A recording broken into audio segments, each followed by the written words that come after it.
അദ്ധ്യായം 2. കാദേശിൽ നിന്നുള്ള യാത്ര. കർത്താവ് എന്നോട് കൽപ്പിച്ച പ്രകാരം നമ്മൾ തിരിച്ച് ചെങ്കടലിലേക്കുള്ള വഴിയിലൂടെ മരുഭൂമിയിലേക്ക് യാത്ര ചെയ്തു. അനേക ദിവസം നമ്മൾ സേർ മലയ്ക്ക് ചുറ്റും നടന്നു. അപ്പോൾ കർത്താവ് എന്നോട് ആജ്ഞാപിച്ചു, നിങ്ങൾ ഈ മലയ്ക്ക് ചുറ്റും നടന്നത് മതി, വടക്കോട്ട് തിരിയുവേൻ. ജനത്തോട് കൽപ്പിക്കുക, സേറിൽ താമസിക്കുന്ന ഏസാവിൻ്റെ മക്കളായ നിങ്ങളുടെ സഹോദരരുടെ അതിർത്തിയിലൂടെ നിങ്ങൾ കടന്നു പോകാൻ തുടങ്ങിയാണ്.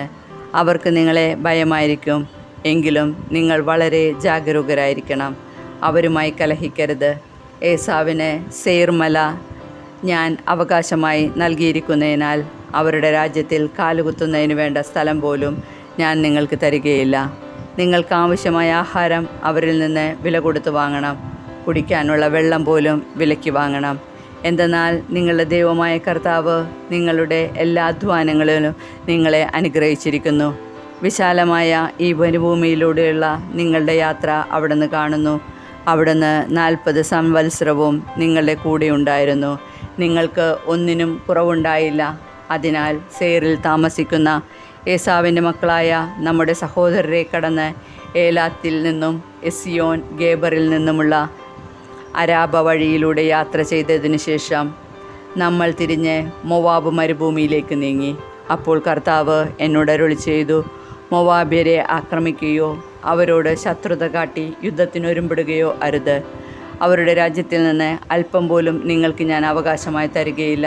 എന്തെന്നാൽ ലോത്തിൻ്റെ മക്കൾക്ക് അവകാശമായി ഞാൻ നൽകിയിരിക്കുന്നതാണ് ആ ദേശം. പണ്ട് ഏമീർ അവിടെ താമസിച്ചിരുന്നു. അനാക്കിമിനെ പോലെ വലുതും മഹത്തും അസംഖ്യവും ഉയരം കൂടിയതുമായ ഒരു ജനതയായിരുന്നു അവർ. അനാക്കിം വംശജരെ പോലെ അവരും റഫായിം എന്ന പേരിൽ അറിയപ്പെട്ടിരുന്നുവെങ്കിലും മൊവാബ്യർ അവരെ ഏമീർ എന്നാണ് വിളിക്കുന്നത്. ഹോര്യരും പണ്ട് സേറിൽ താമസിച്ചിരുന്നു. എന്നാൽ ഏസാവിൻ്റെ മക്കൾ അവരുടെ രാജ്യം കൈയടക്കുകയും അവരെ നശിപ്പിച്ച് അവിടെ താമസമർപ്പിക്കുകയും ചെയ്തു. കർത്താവ് തങ്ങൾക്ക് അവകാശമായി നൽകിയ രാജ്യത്ത് ഇസ്രായേലിയർ ചെയ്തതുപോലെ തന്നെ ഇപ്പോൾ എഴുന്നേറ്റ് സേറത്ത് അരുവി കടക്കുവേൻ. അതനുസരിച്ച് നാം സേറത്ത് അരുവി കടന്നു. നാം കാദേശ് ബർണയിൽ നിന്ന് പുറപ്പെട്ട് സേറത്ത് അരുവി കടക്കുന്നതുവരെ സഞ്ചരിച്ച കാലം 38 വർഷമാണ്. അതിനിടയിൽ കർത്താവ് അവരോട് ശപഥം ചെയ്തിരുന്ന പ്രകാരം യുദ്ധം ചെയ്യാൻ കഴിവുള്ള മനുഷ്യരുടെ ഒരു തലമുറ മരണമടഞ്ഞിരുന്നു. എന്തെന്നാൽ അവർ പൂർണ്ണമായി നശിക്കുന്നതുവരെ കർത്താവിൻ്റെ കരം പാളയത്തിൽ വെച്ച് അവരുടെ മേൽ പതിച്ചു. ജനങ്ങളുടെ ഇടയിൽ നിന്ന് യോദ്ധാക്കളെല്ലാം മരിച്ചു കഴിഞ്ഞപ്പോൾ കർത്താവ് എന്നോട് അരുളി ചെയ്തു, ഇന്ന് പട്ടണത്തിൽ വെച്ച് നീ മൊവാബിൻ്റെ അതിർത്തി കടക്കാൻ പോവുകയാണ്. നീ അമ്മോൻ്റെ മക്കളുടെ അതിർത്തിയിൽ ചെല്ലുമ്പോൾ അവരെ ആക്രമിക്കുകയോ അവരോട് ശത്രുത പുലർത്തുകയോ അരുത്. എന്തെന്നാൽ അമ്മോൻ്റെ മക്കളുടെ ദേശത്ത് യാതൊരു അവകാശവും ഞാൻ നിനക്ക് തരികയില്ല. കാരണം അത് ഞാൻ ലോത്തിൻ്റെ മക്കൾക്ക് അവകാശമായി കൊടുത്തതാണ്. അതും റഫായിമിൻ്റെ രാജ്യമെന്നാണ് അറിയപ്പെടുന്നത്. പണ്ട് റഫായിം അവിടെ താമസിച്ചിരുന്നു. അമ്മോന്യർ അവരെ സാസുമ്മി എന്ന് വിളിക്കുന്നു. അനാക്കിമിലെ പോലെ മഹത്തും അസംഖ്യവും ഉയരം കൂടിയതുമായ ജനതയായിരുന്നു അത്. പക്ഷേ കർത്താവ് അമ്മോന്യരുടെ മുൻപിൽ നിന്ന് അവരെ നശിപ്പിച്ചു കളഞ്ഞു. അവർ ആ രാജ്യം കൈയടക്കുകയും അവിടെ താമസമർപ്പിക്കുകയും ചെയ്തു. സേറിൽ താമസിക്കുന്ന ഏസാവിൻ്റെ മക്കൾക്ക് വേണ്ടി കർത്താവ് ചെയ്തതുപോലെയാണിത്.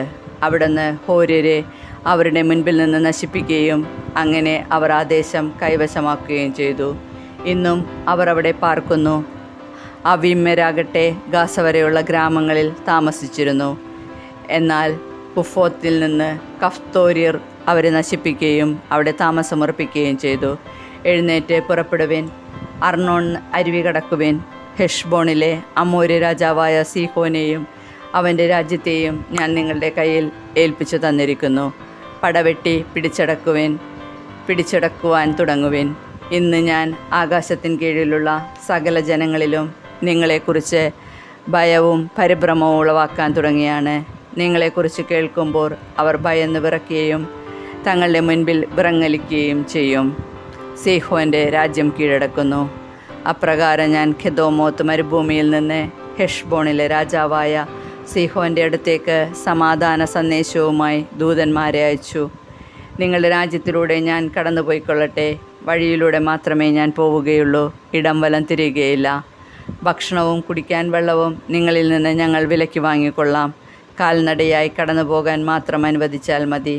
സേറിൽ താമസിക്കുന്ന ഏസാവിൻ്റെ മക്കളും ആറിൽ താമസിക്കുന്ന മൊവാബ്യരും എനിക്ക് വേണ്ടി ചെയ്തതുപോലെ ജോർദാനക്കരെ ഞങ്ങളുടെ ദൈവമായ കർത്താവ് ഞങ്ങൾക്ക് നൽകുന്ന ദേശത്തേക്ക് കടന്നു പോകാൻ ഞങ്ങളെ അനുവദിക്കണം. എന്നാൽ ഹെഷ്ബോണിലെ രാജാവായ സീഹോൻ തൻ്റെ ദേശത്തിലൂടെ കടന്നു പോകാൻ നമ്മെ അനുവദിച്ചില്ല.